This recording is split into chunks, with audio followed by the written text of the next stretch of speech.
Welcome, welcome, welcome to Story Time with me, Miss Sheila. I hope you're having a wonderful and beautiful day. Today's story is called Stacey's Extraordinary Words. Wow. Words are extraordinary, but she likes words. So let's get into it. Hope you like words. Some of the words I might pronounce wrong, so please forgive me. But I'm going to try anyways. Okay, let's do it. Oops, a daisy. Stacy loved words. She loved to read and write and say them. She adored fun words, long words, unusual words, words with wonderful histories and weird combinations. Whenever Stacy learned a new word, it was like making a new friend. First, she would find the dictionary, then she would look it up where the word had come from and learn its secrets. Ooh. Did any of its letters hide and stay quiet like the P in, I can't say this, tarmigam? Tarmigam? A bird that lives in cold northern regions? Or were they strong, or strong like the I in bright? So there she's with her mummy reading her books. And look, she's got lots of books. Oh, and it looks like a snack. Next, she wrote the word in her special notebook of extraordinary words. Practice how to arrange the letters just right, how to sound them out, and that's because she loves spelling interesting words most of all. With her favorite words, she would try to remember their quirks and what made them special. When she saw a super long word like onomatopoeia, a funny word to describe the sounds of other words, she had to jump and sway. Words like duckling made her grin, and persnickety tickled her tongue.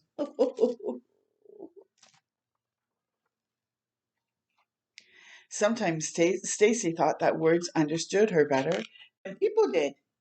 When she sat by herself during recess, they never teased her about being quiet, or about being clumsy when she fell, or awkward when the joke in her head came out wrong. So, see her sitting under the tree?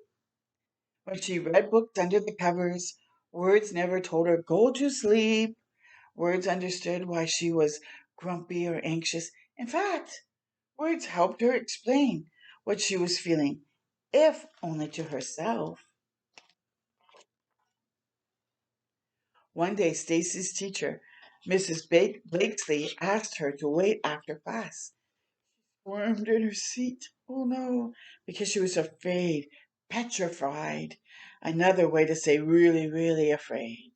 Usually, the teacher only kept a student after class because of a blunder. Mrs. Blakesley called Stacy to her desk, and she returned her spelling test. Big red 100 sat at the top of the page.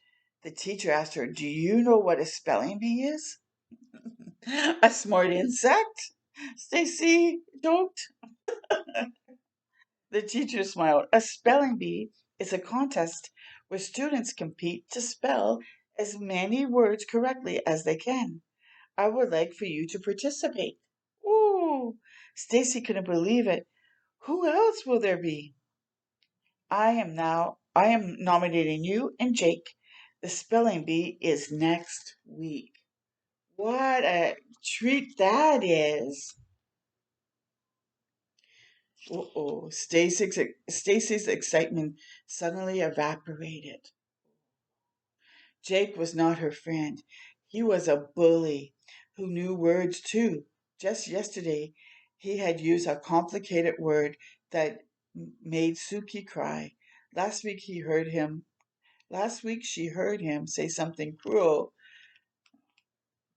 to Sivo about his accent. Stacy thought it was stupendous that Sivo knew words in two different languages. Yeah, that is cool. Stacy knew as many words as Jake did, and she wanted to say something when he said mean things to her friends, but she was intimidated and scared because sometimes he said hurtful things to her too. She wished she had used her clever words to help Zuki or Zico or herself by speaking up. Perhaps all the spelling bee she would be braver. At the spelling bee she would not be silent. All week long, Stacy studied her spelling words from school and the ones she kept in her notebook. Still, the spelling bee felt as far away as the longest word she had ever seen. Sesquipedalium, a fancy word to describe words with a lots of syllables.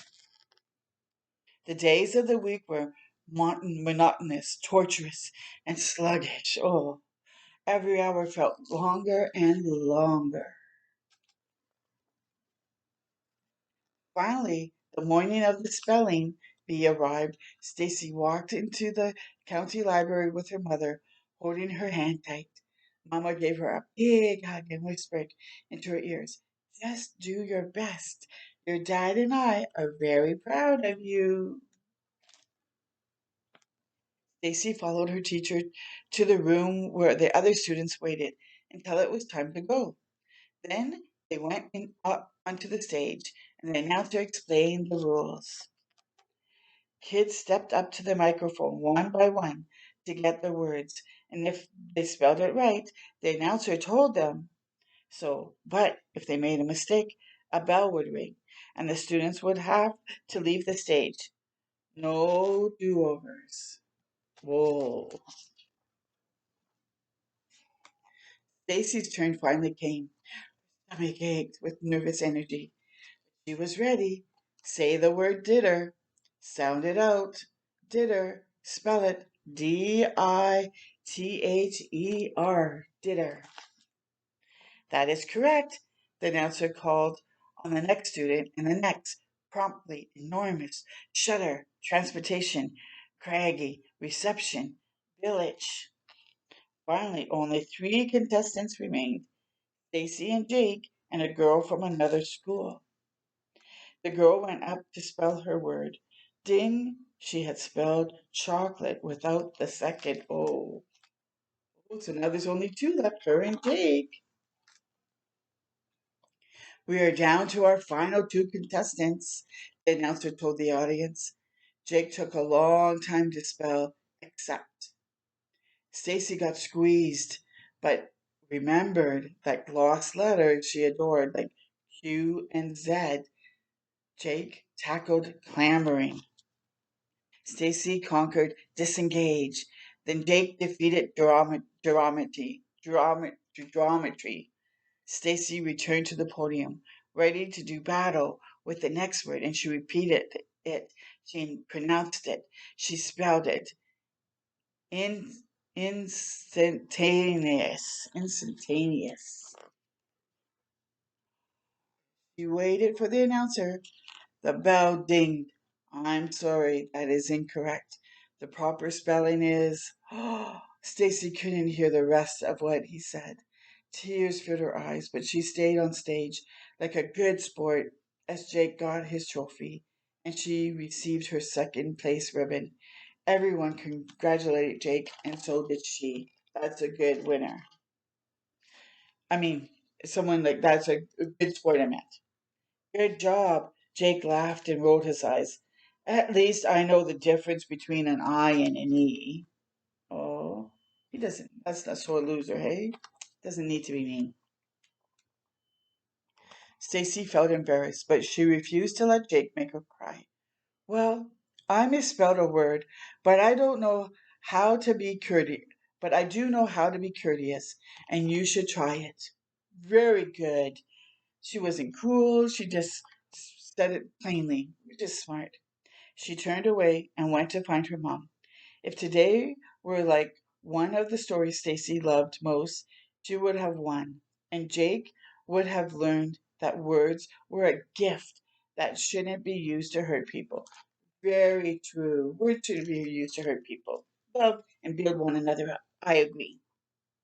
But things didn't always happen that way in real life. Sometimes change was harder, and it didn't happen right away. Stacy felt a hand brush at her cheek. It opened it opened her it opened her fist and smoothed out the ribbon. Mama, she put a butterscotch candy on top, and Stacy's favorite kind. You okay? I lost, but you came so far, nearly to the very end. Not far enough. I got the letter wrong, and I didn't win. I failed. You only fail if you stop, her mother reminded her. I know there's a word for that. You know it too. Stacy thought about one of her favorite words, perseverance. Perseverance. Very true. Exactly. So let's go home and learn more words. There's always next year. Stacy imagined all the words she had yet to meet, new words and new ways to speak up and help others, and she'd find them all. No, Mama, there's always tomorrow. Bravo. And it's very true. Words, words are so important, and let's be kind to one another. I hope this story showed you like how to be nice and how to like be nice even when somebody's being mean. We can use our words, but we can use them nicely. Until next time with me, Michelle, I hope you have a wonderful and beautiful day and you keep shining your light bright. Bye for now.